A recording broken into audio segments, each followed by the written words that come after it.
Olha, credibilidade no mercado financeiro, isso não vem de promessa, né? Vem de um processo que pode ser visto, que pode ser validado. E é exatamente isso que a gente vai analisar aqui. O que está por trás de uma execução que é realmente disciplinada? Essa frase aqui, ela resume tudo. É a nossa tese central. Sabe por quê? Porque a maioria foca no risco errado.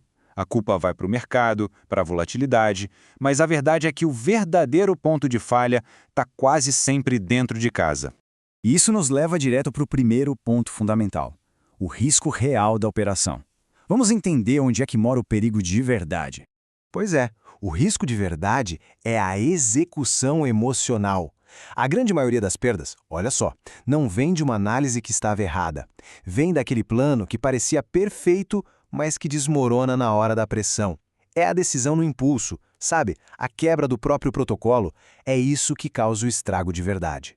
E aqui a gente tem os pontos clássicos de falha humana. Vê se isso soa familiar. Entrar atrasado com medo de ficar de fora, o famoso FOMO. Ou então, depois de uma perda, tentar aumentar a mão para recuperar rápido.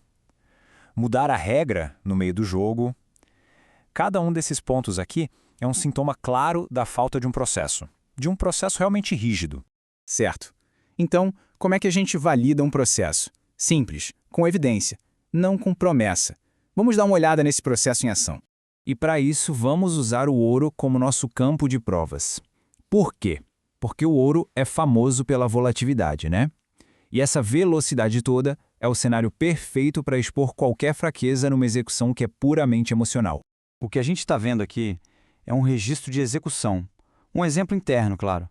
Repara na sequência das operações. Isso aqui não é um bilhete premiado, não é sorte, é um diário de bordo que mostra a aplicação de regras de forma consistente, mesmo com o mercado se mexendo o tempo todo.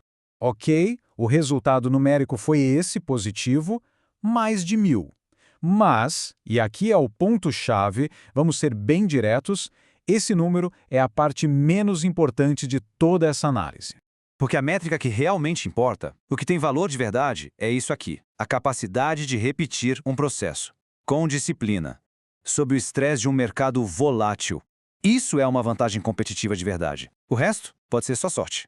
Então, vamos para a parte mecânica. Como essa disciplina é construída? Como é que a gente transforma uma decisão que normalmente é tão subjetiva em algo que parece mais com um processo de engenharia? A resposta está nesse pipeline de 5 etapas. É um sistema desenhado para tirar a subjetividade da equação. Olha só, tudo começa com os dados. Esses dados alimentam um modelo estatístico. Esse modelo, por sua vez, gera regras bem objetivas que vão ditar a execução.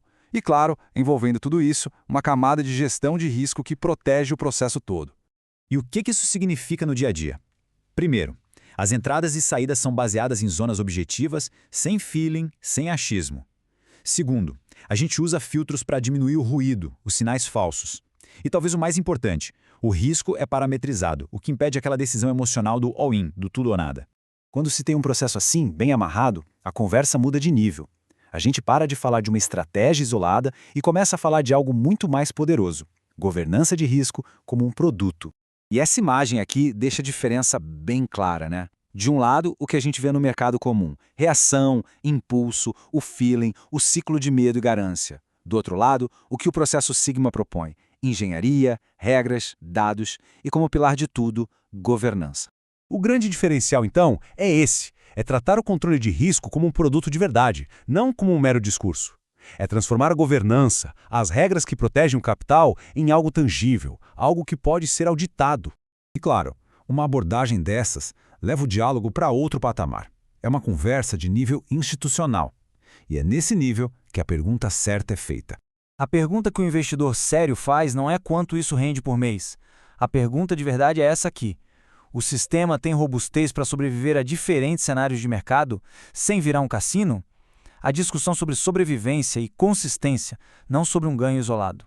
Então, para investidores que realmente valorizam tecnologia, processo e, principalmente, governança acima de qualquer promessa, o próximo passo é aprofundar essa análise. A conversa continua lá em sigmasoftrade.com.br.